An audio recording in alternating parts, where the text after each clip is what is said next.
Hindi kayo kasal, pero meron kayong 3 anak. Meron po. Hindi na po kayo magkasama? Naghiwalay na po kayo? Matagal na po. 7 years na po. So, kailan pa po nasa poder ni Ronald itong mga anak mo? Doon po dinala ng papa niya sa mama niya. Asan ba si Ronald ngayon? Andyan po sa Davao. Nandun din. Opo. So, nasa Pero poder niya. magkalayo po sila doon. Pero isang lugar lang din po. So ngayon, yung mga bata, nakatira kay Lola Presencia. Presensya na kami. Pero banda doon lang din nakatira itong tatay nila na si Ronald. Opo. Pero ang nag-aalaga talaga sa mga bata, si Lola Presencia. So, gano'ng katagal na yun nandun sa kanila? Noong 2018 po, nasa papa pa po nila. Tapos nung tumatawag ako, lagi ako tinatakot nasa ako. Pag di daw ako nagpadala, hindi niya ipapakausap sa akin yung mga bata. Sinong nananakot sa inyo? Yung papa po nila. To si Ronald. Opo. So, nung naghiwalay kayo, tapos sa kanya kinuha yung mga bata? Opo, wala naman po kaming usapan na dalhin niya yung bata doon, na kunin niya yung mga bata. Kasi kinabukasan, kasi pagpunta ko sa mama ko, sabi ng mama ko, bakit na madaling-madali yung nagmamadali yung asawa mo. Tapos madaling araw pa lang, umalis na sila, nagmamadali. Yung pala may ginawa palang kalokohan, kinuha yung mga cellphone ng kapatid ko doon sa tinulugan nila. Tapos yun, binenta daw, yun yung ginawa nilang pamasahe. So, kinuha niya yung mga bata nang hindi mo nalalaman. Opo. Tapos, pero matagal na. Wala ka na Opo, rin... 2018 po. So, Tapos ngayon ko lang po yung... 7 years. Ba't mo 7 ngayon years naisipang kunin na yung mga bata? Kasi po yung anak ko po, lagi po talaga ako nangangamusta sa anak ko kasi lumalaki na siya. Tapos ngayon, nagtataka ako bakit gustong-gusto na nila sa akin yung anak ko. Sabi, ma, kunin nyo na po ako dito, ma. Sabi niya, Sino yan, yung 14 years old? Opo, yung 14 po. Kunin nyo na po kami dito, ma. Please, gumaganon po siya. Sabi ko, bakit po? Tinatanong ko. Basta ma, gaganon sila. Tapos nagsumbong po yung anak ko na sinasaktan daw po, wag daw ako maingay sa lola niya o sa tito niya na sinasaktan daw po yung sila ng lola tito niya. Sabi ko, paano pananakit yung ginagawa? Sabi ko sa kanya. Sabi niya, mama, wag ka maingay, may marami kong pasay si Maymay, sabi niya sa akin. Sabi ko, siyempre nagulat po ako. Bakit? Si Maymay ba yung pinakamaliit? Maymay po, may kapansanan na nga po yun. Ma'am, Presensya na. Magandang hapon po, ma'am. So, ma'am, nandito po ngayon sa programa natin si Ma'am Marilyn. Gusto niya po sanang makuha yung kanyang mga anak. Opo. So, tutulungan niyo po ba kaming maipadala na dito yung mga bata para makasama na nila yung nanay nila? Wala kaming problema, ma'am. Kahit anong oras kung kunin niya. Ayaw ko na lang na gusto niya ipadala sa bus. Yun, ang niya. Ang gusto niya, sa bus niya, pasakay, papunta diyan sa Maynila. Ayaw namin na ganyan. Gusto ko kung kunin niya, siya talaga ang pumupunta dito. Kasi yung mga bata, hindi ko pinabayaan yan. Pinagpaaral ko yan. Tinitiis ko, maliit pa sila.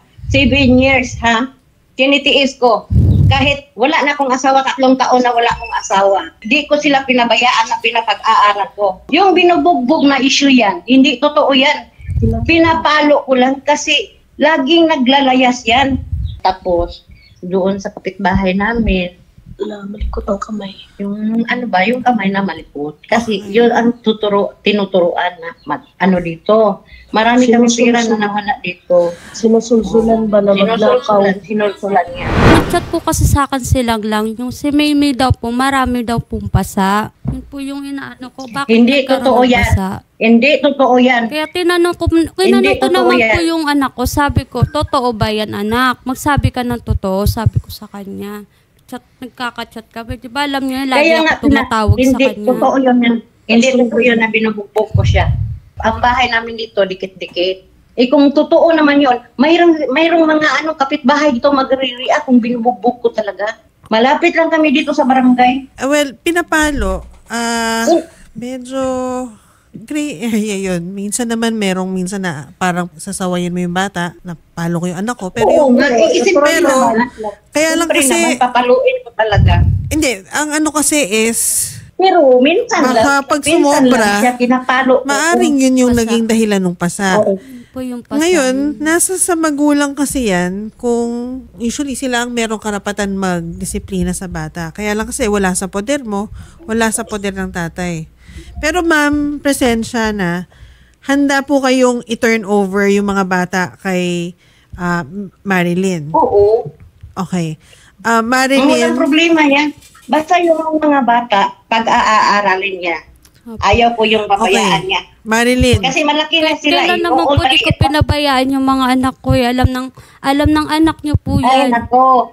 Alam niya ng anak Totoo niyo. kaya yan? Nangalakal. Alam sa anak mo na sila sa maliit pa pinakalakal? Ha? Inutusan mo mga lakal para makakain? Hindi totoo yan ang Sinasabi nilang lang yan sa amin. Hindi totoo Alam yan. mo, Lola, pinaano kami, Naniwala po kasi pinapakalakal agad kayo kami sa Lola. salita Alam ng mo, mga Yohana, sinasabi maliit ng pa mga yung anak anak niyo mo. sa inyo nung pagdating niyo dyan. Totoo yun. sino Totoo nagsabi yun. ba nung Pagdating dito pa, mga pinagkalakal? anak mo, ang payat-payat. Ang Ang payat-payat, ang anak dungis-dungis. Nagkwento po na kung Oo. ano-ano po sa kanya. Pero karon malaki na sila. Kinakasama ka ba ngayon? Ay, nako. May anak ka ng iba rin? Opo, dalawang babae din po. Ngayon, tatlo to, handa kang kunin silang tatlo. Opo, handa naman po. Kaya May mong- gusto na po talaga gusto ko na rin po sila makasama. Kaya ko naman po kasi yung asawa ko, nagtutulungan po kami sa negosyo. Yun Dahil sa bang akin. kinakasama mo handa na... Opo, handa po siya. Gusto nga po niya eh. Gusto niya nga po ako samahan kaso nagtinda po talaga siya ngayon. Okay, so ganito lang din. Meron kasing allegation, may sinasabi sa nila Ma'am Presensyana na kesyo noon, hindi Nangalakal. maayos ang kondisyon ng mga bata sa inyo. Kami naman dito, wala naman kami nun doon, pero papakinggan namin yung sinabi niya. Zaira Del Joso, social worker ng Bansalan, Davao del Sur. Ma'am? Yes po. Hello po, ma'am. So, ngayon po, gusto po nating tulungan sila na pareho namang willing sila, Ma'am Presensya, na ma-turn over yung mga bata kay Marilyn at si Marilyn gusto niya rin naman makuha na yung mga bata. Maaari pong pag-aralan natin itong sitwasyon ng mga bata kung talaga bang gusto na nilang lumipat sa nanay nila at syempre, karapatan din naman ng nanay na siyang mag-arugado sa mga bata. Baka meron din tayong social worker mula dito sa Manila. Saan po kayo nakatira, ma'am? Yes Binondo po. Sa may Binondo. Apo. We could contact ng social worker mula sa Binondo para ma-interview si ma'am para kung meron siyang capacity na maalagaan yung tatlo pa nilang anak at yung current situation niya na meron siyang ibang partner at may ibang anak na merong puwang talaga yung tatlong bata na paglipat dito sa kanila. Kung okay na sa'yo, Marilyn? Ang party list na masasandalan. Axia yes. Ma'am Zaira? Hello po. Opo. Hello po, ma'am. So, yun po. Pwede po bang matulungan nyo kami doon? Yes po, ma'am. Yes po. Willing po kaming mag-assist po. Okay. So, yun po.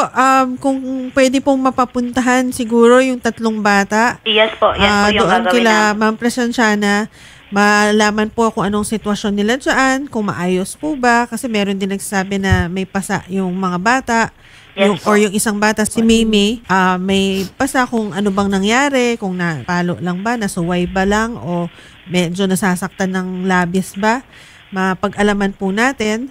Tapos, kung ganun po, kung mas makakabuti po bang i-turn over na talaga natin sa nanay nila, kay Marilyn. Opo. Yes po. Assessment muna po talaga, attorney, ang pwede nating gawin. Ma'am Marilyn, siguro ang mas maganda din po siguro, no, na makapagpasalamat din po kayo kay Ma'am Yun nga Presensyana. po yung gusto ko sa kanila nagpapasalamat po ako sa inyo kasi inalagaan niyo yung tatlong anak ko tapos minahal niyo po sila. Salamat po sa inyo kasi sobrang nagpapasalamat ako. Wala naman po akong galit sa inyo. Wala akong galit sa inyo, wala akong sama ng loob sa inyo. Yung anak niyo lang po talaga yung nagbigay sa akin ng paghihirap dati. Salamat po tsaka kay mga tita niya po na nag-alaga sa kanya. Alam mo naman na mahal ko yung mga anak mo kasi apo ko yan eh. Hindi ko pinabayaan yan. Hindi ko binubugbog yan. Pinapalo ko lang kung may kasalanan. Himala na nga lang mapalo sa isang buwan, isang beses. Himala na lang. Hindi totoo yung sinasabi nilang lang na binugbog. Mali yan. Mali kasi pagka-deliver kasi iba yung Bisaya at saka Kasi Bisaya Tagalog. na yun eh.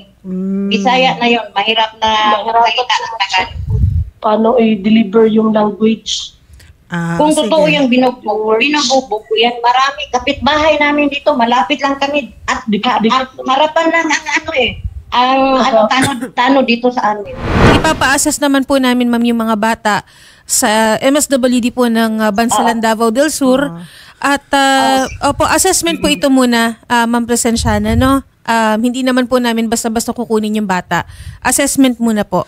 Tsaka ano naman yung sinasabi niyong baka mali yung intindi dun sa, kasi Bisaya, yun namang pupunta sa inyo na social worker, taga dyan naman, so makakausap nila ng tama yung mga bata ng tamang pagkaintindi.